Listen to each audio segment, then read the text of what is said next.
ଚାକରଟି ତାର ମାଲିକାଣୀ ସହିତ ଏମିତି କରିବ କେବେ ବି କେହି ବିଶ୍ୱାସ କରୁନଥିଲେ। ଯେତେବେଳେ ତା ମାଲିକାଣୀକୁ ଏ ପେପରଟି ଦେଖିଲା ତା ମାଲିକାଣୀ ପଢ଼ିକି ଆଶ୍ଚର୍ଯ୍ୟ ହେଲା। ତା ମାଲିକ କହିଲା କି ରାମୁ ତ ନୂଆ ମାଲିକାଣୀକୁ ନେଇକି ଏ ଘରଟି ଦେଖେଇ ନେ। ସେହି ସମୟ ସେ କହିଲା କି ହଉ ଠିକ୍ ଅଛି ମୁଁ ଏବେ ମାର୍କେଟକୁ ଯାଉଛି।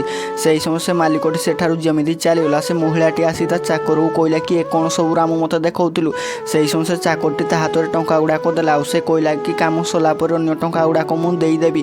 ସେହି ସମୟ ସେ ଚାକରଟି କହିଲା କି ହଉ ଠିକ୍ ଅଛି ଆମ କଥା କେହି ଯେମିତି ନ ଜାଣିବେ। ସେଠାରୁ ସେ ଚାଲିଗଲା। ମାଲିକାଣୀଟି ଯେମିତି ବସିଲା ତା ସ୍ୱାମୀ ଆସିକି ଅନ୍ୟ ଟଙ୍କା ଗୁଡ଼ାକ ଦେଲା ଆଉ ସେ କହିଲା କି ତମର ଡିଲ୍ ହେଇଥିବା ଟଙ୍କା ଗୁଡ଼ାକ ନିଅ। ତା ମାଲିକାଣୀ ସହିତ ସେ କରିବ କ'ଣ? ଭିଡ଼ିଓଟି ଦେଖିବାକୁ ଶ୍ରୀକୃଷ୍ଣଙ୍କର ଭକ୍ତ ହେଲେ ଭିଡ଼ିଓକୁ ଲାଇକ୍ କରି ଚ୍ୟାନେଲକୁ ସବସ୍କ୍ରାଇବ୍ କରିବ। କମେଣ୍ଟ ବକ୍ସରେ ରାଧେ ରାଧେ ଲେଖିକରି ନିଶ୍ଚୟ ଲେଖିବ। ଶେଷ ତା ସ୍ୱାମୀ କହିଲା କି ରାମୁ ସହିତ ମୁଁ ନାଟକ ଲଗାଇଥିଲି କାହିଁକିନା ତମ ଲୟାଲିଟି ଟେଷ୍ଟ କରୁଥିଲି, ପଛରେ ମୋତେ ଧୋକା ଦେବନି। ତ ଶେଷ ସେ ଝିଅଟିକୁ ଘରୁ ବାହାର କଲା।